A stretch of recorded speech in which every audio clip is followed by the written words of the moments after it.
Selamat datang di channel Gorda Teknik. Jangan lupa subscribe, like, dan juga share. Serta berikan komentar yang positif. Oke, Assalamualaikum warahmatullahi wabarakatuh. Selamat siang, selamat menikmati liburannya Bapak Ibu. Bentar lagi kita masuk sekolah. Hari ini kita akan belajar membuat modul ajar kurikulum Merdeka dengan Deep Learning. Nah, emang ada perbedaan signifikan antara kurikulum Merdeka yang biasa dengan Deep Learning ini. Supaya tidak lama, yuk kita belajar dasar-dasarnya. Bapak Ibu yang terhormat, ini adalah dasar daripada perencanaan pembelajaran mendalam Bapak Ibu ya. Ini kalau misalnya Bapak Ibu mau nanti akan saya kirim. Yang pertama adalah identifikasi. Tentu adalah kita harus mengidentifikasi kesiapan peserta didik, lalu memahami karakteristik materi pelajaran kita. Yang saya juga menentukan dimensi profil lulusan. Ini ada 8 nanti kita bahas Bapak Ibu. Lalu yang nomor 2 adalah desain pembelajaran. Tentunya kita harus menentukan CP, TP, topik pembelajaran, bahkan harus mengintegrasikan lintas disiplin ilmu relevan dengan topik. Lalu juga kita menentukan kerangka pembelajaran seperti praktek pedagogis, kemitraan pembelajaran, lingkungan pembelajaran, dan juga pemanfaatan digital.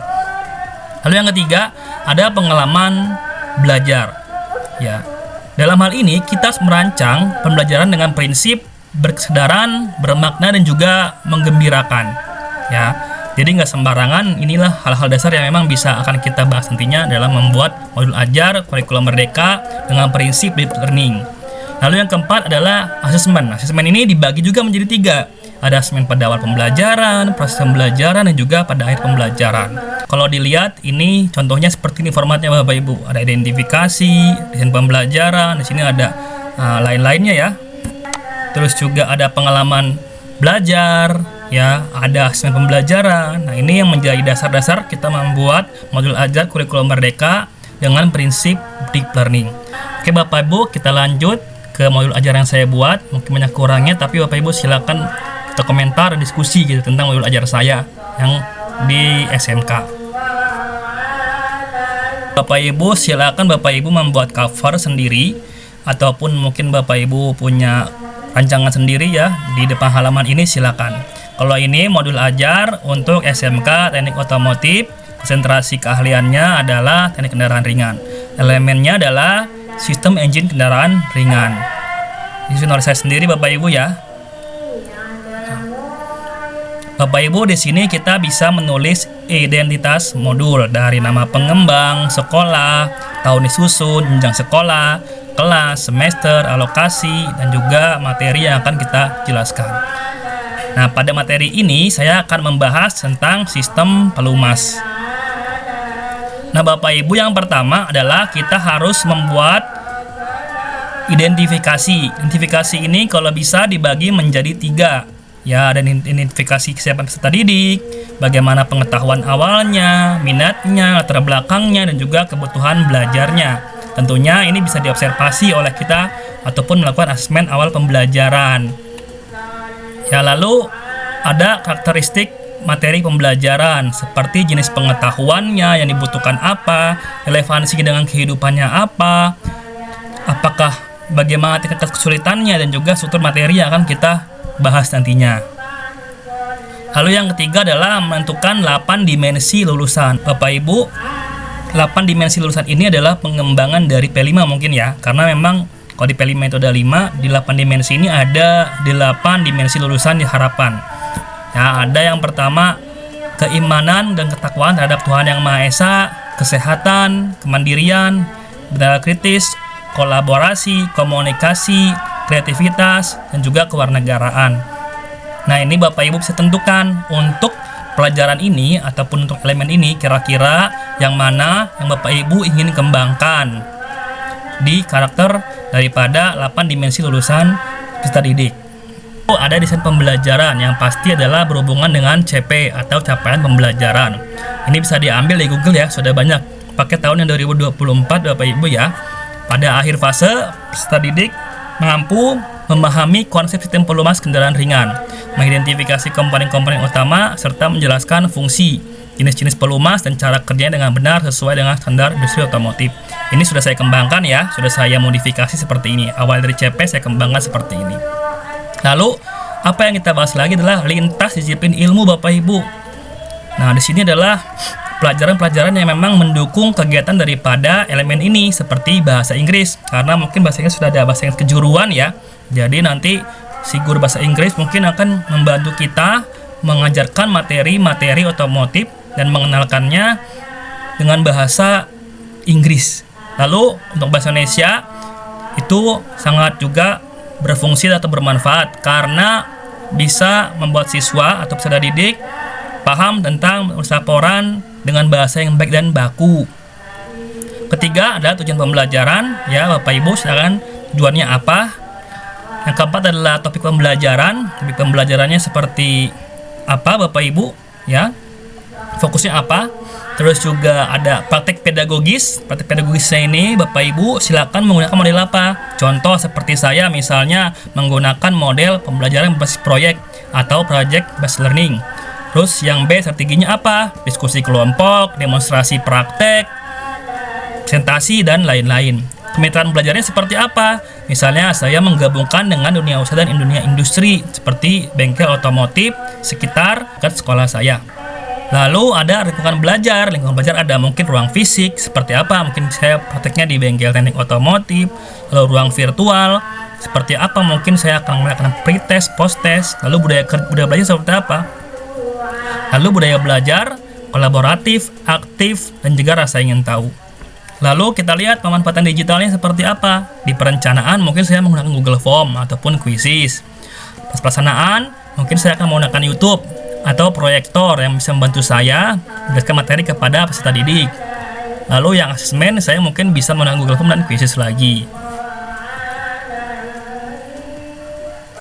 Lalu D, pengalaman belajar. Bapak Ibu perlu ketahui bahwa pengalaman belajar itu berdasarkan 3 prinsip, yaitu nanti berkesadaran, bermakna, dan juga menggembirakan Bapak Ibu.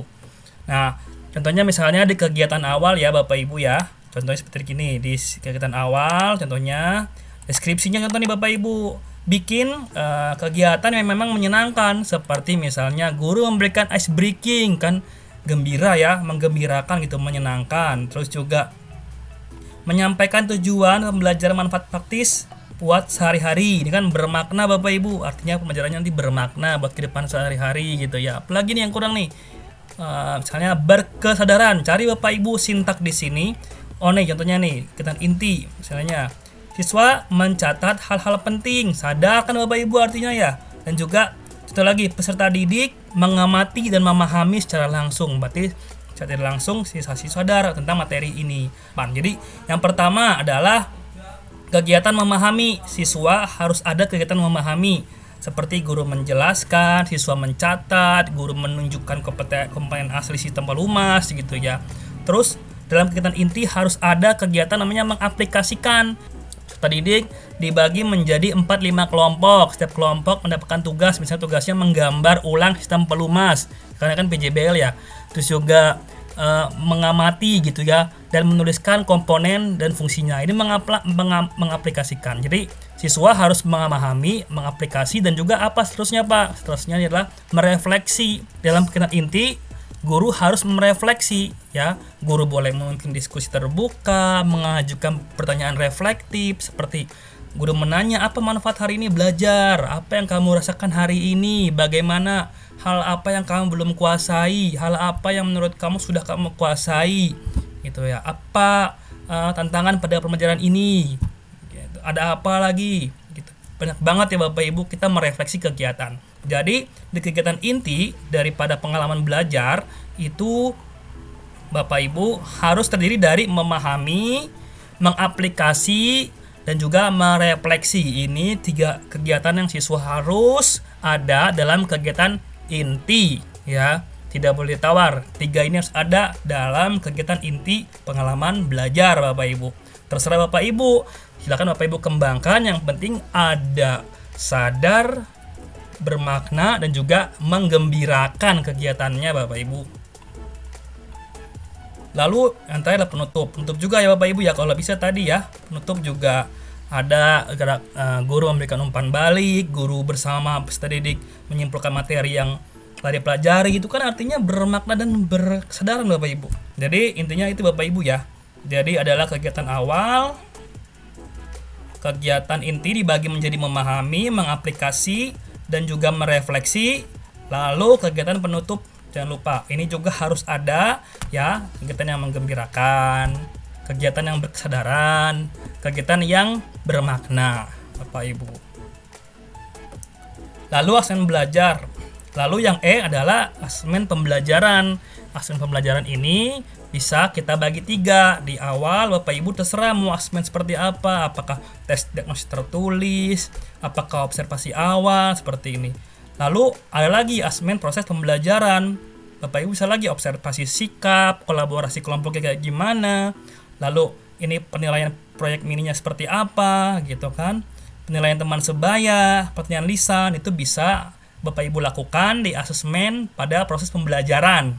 Lalu yang terakhir adalah asesmen pada akhir pembelajaran. Bisa Bapak Ibu pilih tertulis, lisan, kinerja, proyek, ya penilaian produk ataupun observasi. Jadi itu ada 3 proses asesmen, di awal, pertengahan, dan juga di akhir. Nah Bapak Ibu di sini terserah Bapak Ibu ya. Di sini Bapak Ibu jabarkan aja kayak gimana instrumennya. Nah ini instrumen saya nih Bapak Ibu ya. Nah ini instrumen saya. Nah, seperti ini ada penilaian, sudah ada checklist dan rubrik laporan gitu. Ada observasinya seperti apa. Lalu jika memang dibutuhkan kita bisa lakukan pengayaan remedial ya bagi siswa-siswa yang masih belum paham. Lalu di sini biasa kepala sekolah dan juga selaku kita guru pengampu Bapak Ibu. Nah, di lampiran Bapak Ibu bisa lampirkan LKPD atau lembar kerja peserta didik ya, bisa soal apapun job sheet kalau saya ya. Nah, di sini bisa lihat saya 1 sampai 10 biasanya nanti akan saya jadikan quizzes soalnya supaya nanti bisa dilakukan pre-test dan juga post-test biasanya ya, Bapak Ibu. Tapi itu semua gimana pengembangan Bapak Ibu, selera Bapak Ibu semua. Lalu biasa bahan ajar Bapak Ibu. Bahan ajarnya bisa Bapak Ibu taruh di bawah ya kalau emang Bapak Ibu dirasa perlu. Ya, kayak saya contohnya misalnya mengambil materi Toyota gitu ya, sistem pelumas. Nah, ini misalnya materi atau bahan ajar memang masih belum lengkap Bapak Ibu ya. Ini hanya contoh, nanti saya akan buat lagi lebih lengkap. Mungkin Bapak Ibu itu saja yang bisa saya sampaikan. Kurangnya mohon maaf. Wassalamualaikum warahmatullahi wabarakatuh. Semoga bermanfaat Bapak Ibu.